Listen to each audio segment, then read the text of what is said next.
John from fatsackblog.com here. Today going to talk about 12 blog growth tasks you can do when you just don't feel like writing. And we all have those days where we don't want to write. Now, I'm going to maintain that publishing content is still the most important thing you can do in a content business. It's focused on my business. But there are days I just don't feel like doing it, and so I look to other important tasks. You could also look at this as 12 very important things to do to grow your blog other than writing. The first one, surprise, surprise, is keyword research.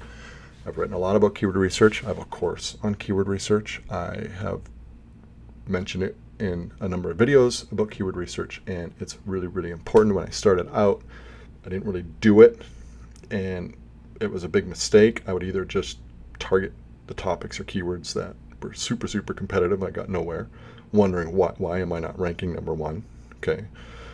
Or I would target keywords or topics that nobody searched, which was a total waste, okay? Now I shouldn't really say it's a total waste, because you can build up a good readership, and that's a whole different strategy. It's not a search engine strategy. It's a different strategy. I won't get into that.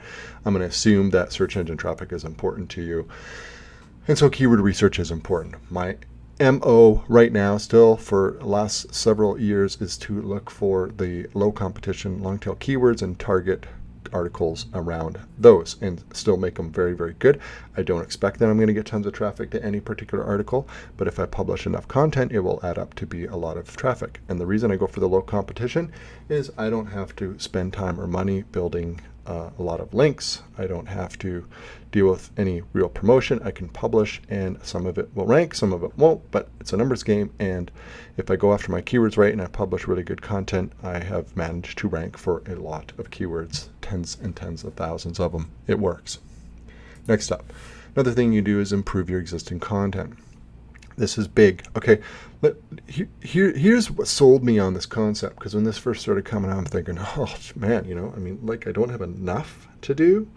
Right now I got to go back and I got to improve this stuff. Okay, so that was my view for a while. I came around, but here's the thing that actually persuaded me. Okay, let's say you got an article and it's got, let's say, 25 inbound links to it, which is quite a bit for an individual article, and it's a powerhouse SEO-wise. You're ranking, you're getting good traffic. But you know what? I can almost guarantee you, for that particular topic that article covers, there are more keywords you could hit with it, right? You really look for like another 20 really long tail, low competition keywords. And if it's relevant to the article, it has to be relevant to the article. You can add those sections and those keywords in that article in an effort to rank for those additional keywords, okay? You're leveraging the existing authority for those new keywords, and it could very well be easier to rank for those, which would be more traffic, than to publish a new article, okay? So sometimes it's hard to know whether to do a new article or add it to an existing content, but it's the one thing that actually persuaded me that improving and updating content was a good idea, because, yeah, I get the idea of leveraging existing page authority.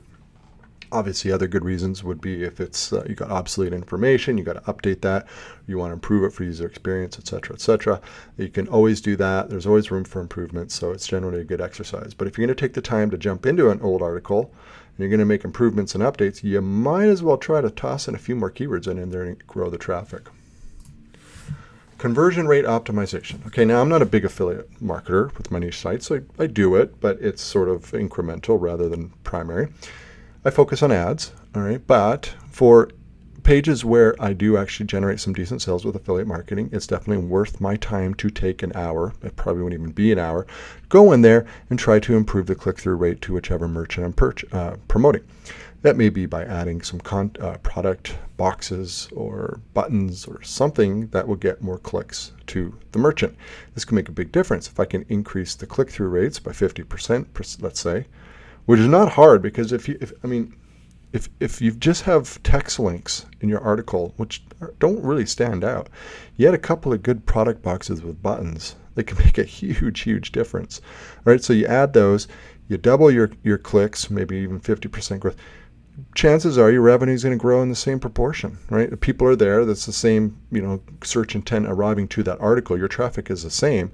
They're just happening to click through. Now, maybe your revenue growth won't be quite as rapid as the number of clicks, but it's likely to go up. And that's an easy win. These are really easy wins. And there's some people who just, focus on this extensively, trying to squeeze out as much out of an individual page as possible, and they can do really well doing it.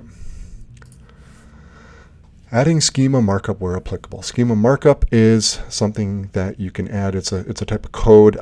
I'm not a coder. I'm not a technical person. I know enough to type into Google schema markup generator. It will provide tools, which then all I need to do is fill in the blanks, grab the code generated, and stick it in the head code for an individual post on my site. Or I use head and footer plugin, and then so I can add individual code and snippets and so forth to individual posts. Okay, so that works for me really nicely. I like using the generators rather than the plugins. I'm not a fan of the schema plugins whatsoever. FYI, if you use Yoast SEO, like millions of other people, it'll include the sort of the site-wide article schema markup that you need, so you don't have to worry about that.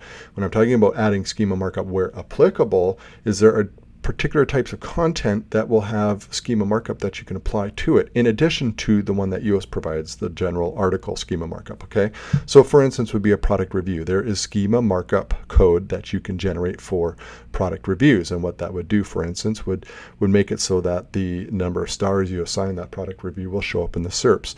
And that can be good for click-through rate from the SERPs. At least it will keep you on par with your competition, because if they all have stars and you don't, you're not getting clicked, right? It just doesn't look right. You look like the site that doesn't know what they're doing. So schema markup is important. Same with like recipes. You can do schema markup, FAQ, how-tos. There's a whole list of articles, different article types that you can add schema. Spending some time going back into your articles, adding the schema markup can be time very, very well spent. Now I caution you, do not try to game this, okay? Do not, stars for reviews. Well, I could add stars to any article. Well, don't do that, okay? Yeah, you could, and they will show up, but Google's not going to like it. And they're going to catch you, and they don't like this at all because it's really gaming the whole schema. So only apply the particular schema to that type of article. Create some charts and tables for your site. This is easy. It helps for getting some links to your site. It's better for user experience. I love tables and charts. They're easy to make. You can use a table plugin to add tables to your site, or you can use Google Sheets to make some pretty cool looking charts for free very quickly. I particularly like charts, and I usually will add them as a graphic, like a JPEG or a PNG to the site. Other sites may grab them and use them because it's cool and provides a lot of information to their audience, and they don't feel like making it. They grab it, they link to me as a source. Awesome, right? I love that. That's great. It works. You got to make a lot of them. I will say this, almost any article you can add a chart to. There is almost always a way to present data for an article topic if you're creative. Improve your average time on site. Okay, what this means is, let's say out of 100,000 visitors that come to your site, the average time spent is 1 minute. It's not terrible. Okay, it's very niche dependent though. Some niches people stick around for a long time, like on Fatsack's blog. The average time on site is much higher than my other niche sites. Okay, so if it's a minute, why not see if you can get that to 1.5 minutes? As far as I'm concerned, time on site is a very important metric because it really is indicative of the quality of your site. I mean, if people come and they stay for 20 seconds, but the industry norm is 1.5 minutes, your site's not quite holding up to the industry norm, right? If you're 1.5 minutes and the industry norm's 1 minute, you're way above average. That's a very, very good thing. And now, I don't know for sure. I don't know a whole lot about Google. I don't know what they're all tracking and what they include in their search and all that stuff, except for the basics that most people know. But I can't help but think, especially if everybody uses Google Analytics, that Google's paying attention to this stuff, especially like within an industry, right? They're paying attention to the sites that get double the average time on site. I can't help but think they do because it's such an obvious indicator of quality. So if you can do things that increase your average time on site for your visitors, that's a really big win. That can make a big difference in my view. It's also more ad revenue too. The longer they stay, the more ads they see. However, as an aside, the irony is we put ads on our site for clicks to make money, which kicks them out faster. I don't know. That's just the way it is, right? Seek out additional earning opportunities is another thing that you can do. Now I use ads and in some cases affiliates. There are a lot of ad networks out there you can research and you can try. Everybody usually has the one big earner, right? The main one that does the lion's share of the heavy lifting, but there's always some additional ones you can add for incremental revenue, right? Could be a native ad at the bottom, could be, who knows, a video ad player that you put on your site, etc., etc. Mess around with this stuff. Look for them, try them out. See if you can add, a couple $100 a month just by adding one ad to your site. You never know. These can make a big difference, and the money can add up. And it's the same with affiliate opportunities. Every niche, you may think, oh yeah, well, I promote Amazon. That's what I do. Everybody promotes Amazon. But maybe in your niche, there's like a really cool software that pays huge commissions. Maybe there's an info product that would sell well. Maybe there's a merchant that has a higher conversion rate. Who knows, right? It's worth taking the time and testing it and seeing if it's going to work, because if you really find a really good affiliate opportunity and put that on your site, it could add quite a bit of revenue to your site. So sometimes it's worth taking a day and just browsing and reading and checking things out there and see what opportunities are out there for you. Experiment with different pin designs. This applies only if you're into Pinterest as a traffic source for your site. But if you are, I can tell you I've spent days, literally days, probably weeks on experimenting with different pin designs. And really what I'm trying to do is get as many impressions as I can, obviously create pins that are appealing, but at the same time growing the click rate from the pins to my site. That's what I want to do, right? I don't make money from impressions on Pinterest. Pinterest makes money from impressions on Pinterest. I don't. I only make money if it goes to the site. So I need to balance the two, right? I need to get lots of impressions, but then I got to increase the click-through rate on those impressions just a little bit.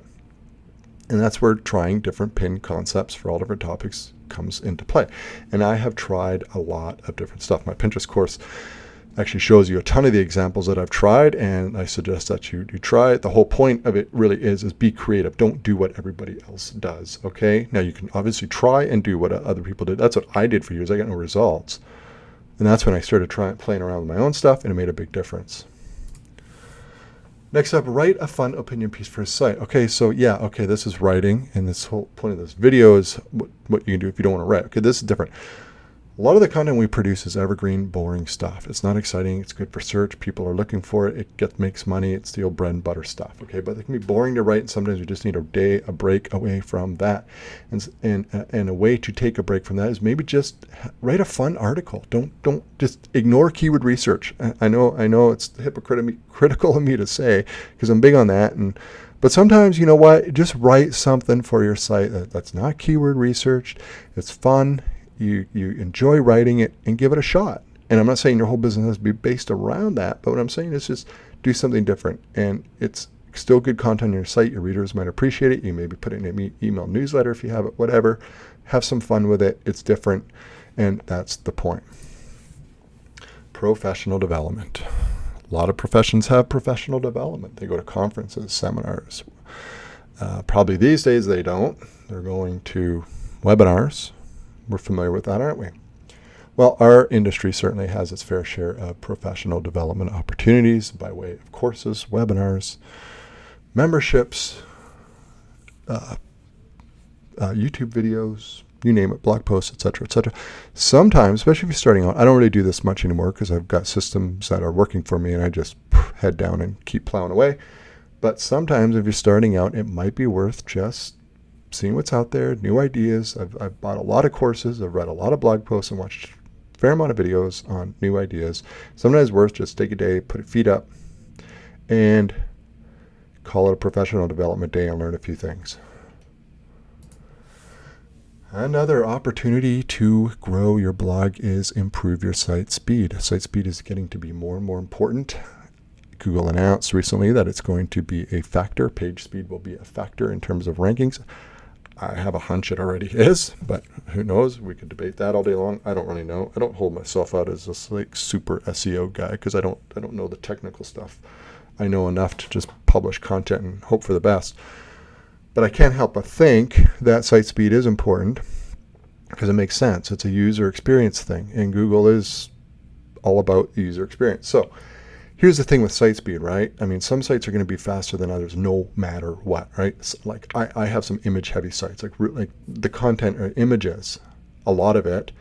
Now, there's no way I'm going to rank 30 images in a blog post as quickly as a blog post with just 800 words of text. It's impossible. It's totally different. I'm sure somebody who's really into this stuff is going to come and tell me, oh, it's possible. I could do it. Okay, maybe it's possible, but it's unlikely. Okay, so, but I think site speed is going to be factored in terms of within an industry, right? It's sort of like time on site. I mean, every industry is going to be different. Some industries are going to have a really high average time on site. Others will have lower. And so I think same with site speed. It's kind of relative, right? How does my site perform with other sites that are similar to mine? That's going to make all the difference, right? So the bottom line is site speed is going to be important if it's not already, and it's worth investing time and money into it to speed up your site. Taking a day or two, reading up about it, trying a few things to see if you can make improvements is these days very, very much worth your time. Okay, another thing you can do if you're into building links is guest posting outreach. Recently I published a post and it sent out an email. Is guest posting dead? You can go check it. That's literally the title.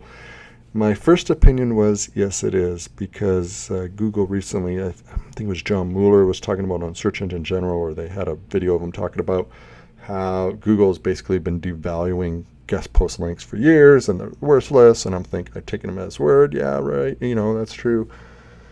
And then a whole bunch of people wrote back to me and they said, oh, well, look, I do guest posting and check these results. My traffic's exploding. It's awesome. And I'm like, oh, okay. But here, what they most said is I focus on getting links on really, really good sites. I don't go on low quality sites. So that actually made sense to me. I'm like, oh, okay, I get that. So if you're going to do guest posting and you want to build links, focus on the best sites in your niche and really customize your pitch. Make a irresistible offer for them. Come up with a really good article that's a good fit for their site. Don't just carpet bomb sites, no matter the quality, hoping you're going to get a 10% response rate and then you can get lots of guest posts out on questionable sites. Focus on the best, get in there, and those links are going to be huge, right? Google's going to be like, oh, we've got a link from, I don't know, some super authoritative site. That's going to make a big difference. I think those are fine, and you're not going to do those at scale. You're not going to do like hundreds of them because you don't need hundreds of them. So I think that's okay with guest posting. Where I think you might run into hot water is getting 100 links from guest posts on really questionable sites, basically sites that are essentially selling links, right? And when we use this term outreach and guest posting as if this is white hat stuff, right? But let's not kid ourselves.